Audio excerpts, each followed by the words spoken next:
This is my older Dell XPS.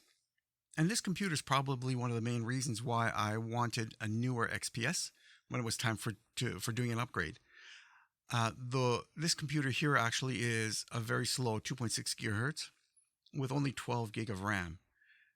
But the one thing that sets it apart from most computers nowadays is it has FireWire, but not a slap-in card.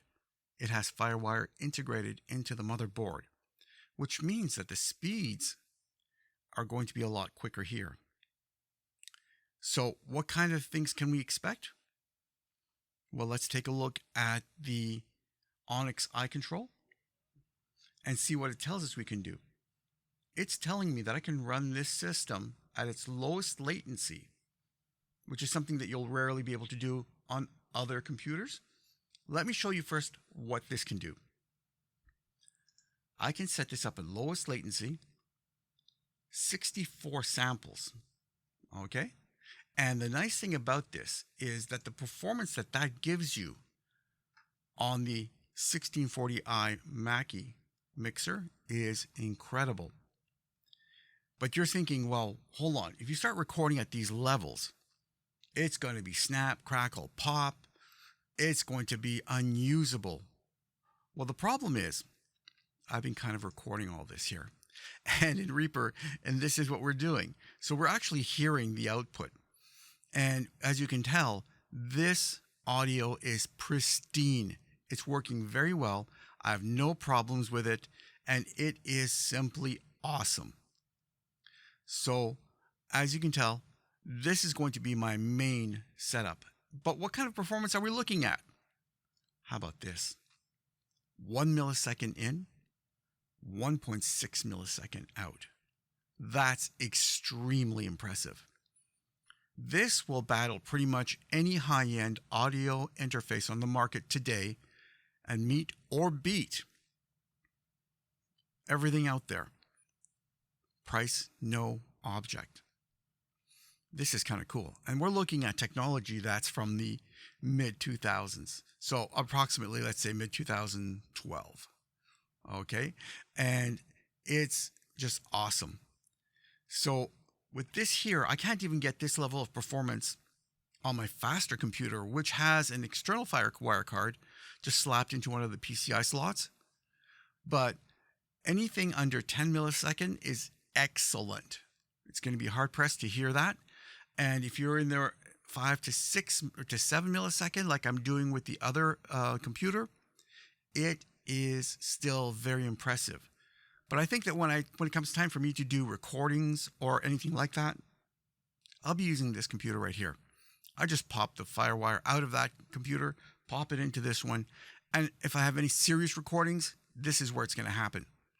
I'll be able to add an unlimited amount of plugins every channel that I have, and it will be virtually unintelligible.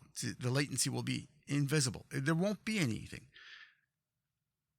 This is the ultimate, I think, in my opinion, setup, even today in 2022.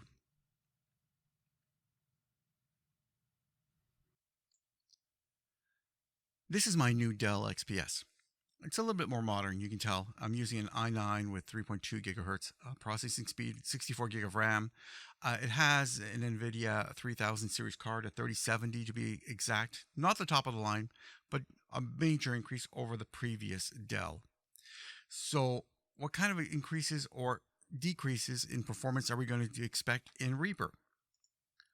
Well, as you can tell, at the 96 24-bit 96 sample rates, same settings as the previous one, I'm getting 1.3 millisecond input, 3 millisecond output, which is really good still, honestly.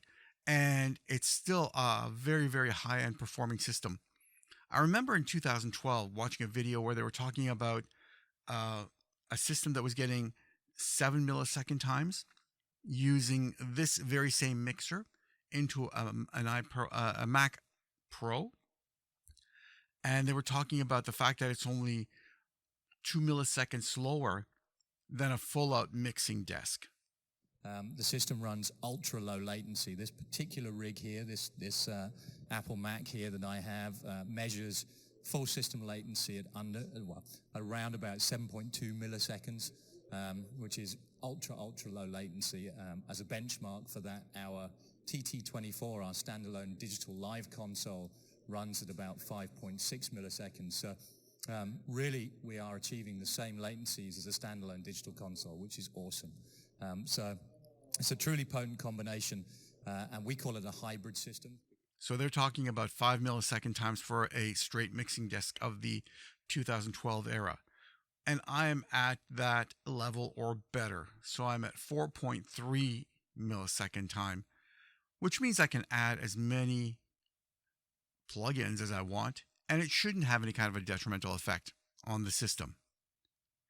Anyway, that's it for now. On to the next.